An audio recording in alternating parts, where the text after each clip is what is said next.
Vijayakanth sir அவர்களோட எனக்கு ஏவிஎம்மிலிருந்து பழக்கம். என்னுடைய தாய் வீடான ஏவிஎம் ஸ்டுடியோவில், ஏவிஎம் ப்ரொடக்ஷன்ஸில் விஜயகாந்த் சார் அவர்கள் நம்ம ராமநாராயண் டைரக்ஷனில் சிவப்பு மல்லி அப்படிங்கிற படத்தில் ஆக்ட் பண்ணாங்க. பி வாசு சார் டைரக்ஷனில் சேதுபதி ஐபிஎஸ்ங்கிற படத்தில் ஆக்ட் பண்ணாங்க. தியாகராஜன்களுடைய டைரக்ஷனில் மாநகர காவல்கிற படத்தை ஆக்ட் பண்ணாங்க.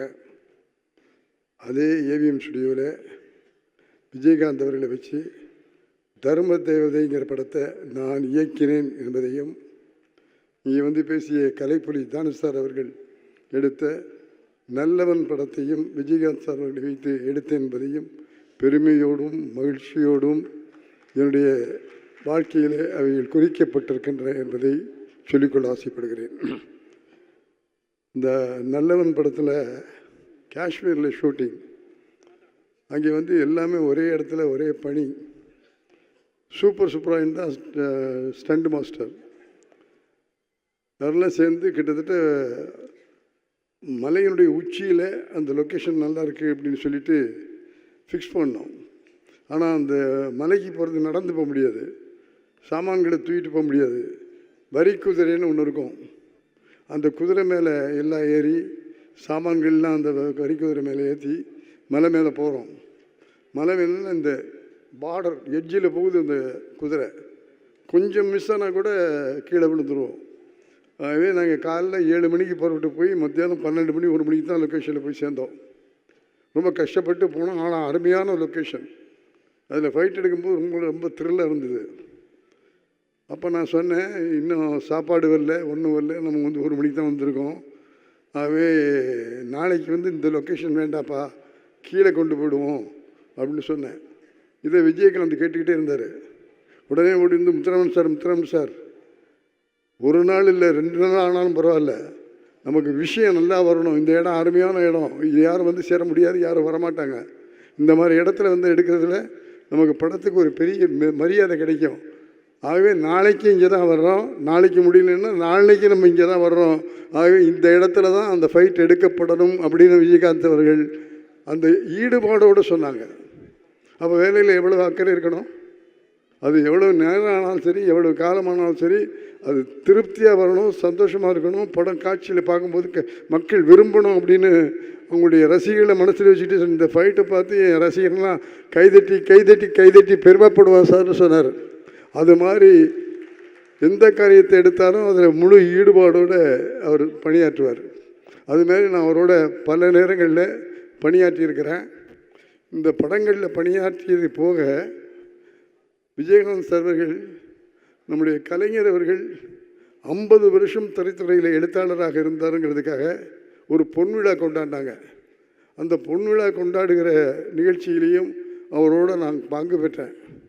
முழு திருப்தியோடு எல்லா வேலையும் செஞ்சார்.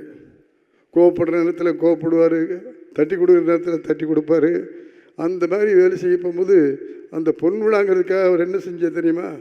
கலைஞருக்கு பொன்விழா பரிசாக பேனா 3 அடியில் தங்கத்தில் செஞ்சு கலைஞர் அவர்களுக்கு கொடுத்தார்கள் என்பதை மகிழ்ச்சியோடும் பெருமையோடும் சொல்லிக்கொள்ள ஆசைப்படுறேன். அந்த விழா நம்முடைய மெரினா கடற்கரையில் மிக சிறப்பாக கொண்டாடப்பட்டது. ஆக எதுவாக இருந்தாலும் தன்னை ஈடுபடுத்திக் கொள்வதில் விஜயகாந்த் அவர்கள் எதற்கும் தயங்கினதில்லை.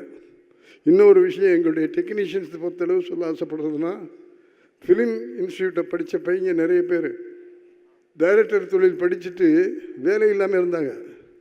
அப்படிப்பட்ட அந்த இளைஞர்களுக்கெல்லாம் டைரக்டராகி 74 பேர் டைரக்டர் ஆகியிருக்கிறார்களையும் உங்கள் மத்தியில் இந்த நேரத்தில் பகிர்ந்து கொள்ள ஆசைப்படுறேன். அதே போல் அவர் செஞ்ச காரியங்களில் பெரிய காரியம் எல்லாருக்கும் சாப்பாடு போட்டது. யூனிட்டில் லைட் பாய்க்கு ஒரு மாதிரி சாப்பாடு இருக்கும், டெக்னீஷியனுக்கு ஒரு மாதிரி இருக்கும், அசிஸ்டன்ட் டைரக்டருக்கு ஒரு மாதிரி இருக்கும், பெரியவங்களுக்கெல்லாம் ஒரு மாதிரி இருக்கும். அந்த நிலைமையை மாற்றி எல்லாருக்கும் சமமான போஜனம், எல்லாருக்கும் ஒரே மாதிரி உணவு கொடுக்கணும், எல்லாருக்கும் நான் வெஜிடேரியன் சாப்பாடை போட ஆரம்பித்தது விஜயகாந்த் சார் அவர்கள் தான். அதே மாதிரி உதவின்னு கேட்டுட்டா எந்த தயக்கமும் இல்லாமல் நான் செய்கிறேன் அப்படின்னு சொல்லுவார். அந்த அளவுக்கு ஈதல் இசைப்பட வாழ்தல் அது வெள்ளது ஊதியவில்லை உயிர்க்குன்னு சொல்கிற மாதிரி தான் சம்பாதித்த பணத்தில் பெரும்பகுதியாக நன்கொடையாக டெக்னீஷியன்ஸுக்கு ஏழைகளுக்கெல்லாம் கொடுத்து வாழ்ந்தார். அவருடைய வாழ்க்கை முறையில் தனக்குன்னு சேர்த்துக்கிட்டதை விட மக்களுக்குன்னு கொடுத்தது அதிகம். ஒரு விஷயம் உங்கள் எல்லாரோடையும் பகிர்ந்து கொள்ள ஆசைப்படுறேன். மனுஷன்னா எப்படி இருக்கணும், எப்படி வாழணும், ஈட்டல் காத்தல் வகுத்தல்னு சொல்லுவாங்க. சம்பாதிக்கணும், அது சரியாக பாதுகாக்கணும், அது சரியான முறையில் வகுத்து கொடுக்கணும் எல்லாருக்கும். அந்த முறையில் தான் அவர் நம்முடைய விஜயகாந்த் சார் அவர்கள். ஒரு விஷயம் மட்டும் போதும், நான் அதிகமாக பேச விரும்புகிறேன், அதிகம் பேச வேண்டிய அவசியம் இல்லை. அவர் இறந்தபோது வந்தது கூட்டம், அந்த கூட்டமே விஜயகாந்தினுடைய செயல்களுக்கு அவர் இந்த அளவுக்கு உதவி பண்ணார் என்பதற்கு அந்த மக்களே சாட்சி. நல்ல கைதட்டான், அதில் ஒன்றும் இல்லை. நம்முடைய வருத்தத்தை சொல்கிறது மட்டும் இல்லை, அவருடைய பெருமையும் சொல்லுகிற விழா இது. ஆகவே அந்த மாதிரி மக்கள் கூட்டம் வந்ததுக்கு காரணம் என்னென்னா, ஒரே ஒரு குரல் அவருக்காக சொல்கிறேன். உள்ளத்தால் பொய்யாது ஒளியின் உலகத்தார் உள்ளத்துள் எல்லாம் உளன் அப்படின்னு வள்ளுவன் சொன்னான். உள்ளத்தில் பொய் இல்லாமல் வாழ்ந்தால் உலகத்து மக்களுடைய உள்ளத்தில் எல்லாம் அவன் இருப்பான் என்று வள்ளுவன் சொன்னான். அதற்கு சாட்சி விஜயகாந்த் விஜயகாந்த் விஜயகாந்த் என்பதை சொல்லிக்கொள்ள ஆசைப்பட்டேன்.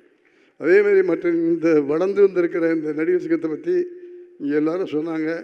இந்த பிள்ளைகளெல்லாம் நல்ல முறையில் நடிகர் சங்கத்தை நடத்திக்கிட்டு இருக்கிறாங்க. ஆகவே இந்த சங்கம் இன்னும் நல்ல முறையில் நடக்கணும். விஜயகாந்த் பேரை சொல்லி இன்னும் இதனுடைய சங்கம் மேலும் புகழ் பெறணும். ஆகவே உங்களுக்குள்ளே இருக்கிற கருத்து வேறுபாடுகள் எது இருந்தாலும் விட்டுட்டு விஜயகாந்த் மனசில் நினச்சிக்கிட்டு எல்லாரும் ஒற்றுமையாக இருந்து மிக விரைவில் அதனுடைய நடிகர் சங்கத்தினுடைய கட்டடத்தை, அந்த அரங்கத்தை விரைவாக அமைக்க வேண்டும் என்ற வேண்டுகோளை இன்றைக்கு இருக்கிற நிர்வாகிகளிடத்தில் பணிவோடு தெரிவித்து கொண்டு, வாழ்க விஜயகாந்த் புகழ். அவரை பற்றி நாம் பேசுவது மட்டுமல்ல, அவரை போல வாழவும் நாம் கற்றுக்கொள்ள வேண்டும் என்பதை இந்த இடத்துல பதிவு செய்து, நம்முடைய விஜயகாந்த் அவர்களுக்கு மனமார்ந்த நன்றியையும் வாழ்த்துக்களையும் உலக மக்கள் அத்தனை பேருடைய சார்பிலையும் தெரிவித்துக் கொண்டு, உங்கள் புகழ் வாழ்க வாழ்க வாழ்க என்று வாழ்த்தி விடைபெறுகிறேன். வணக்கம்.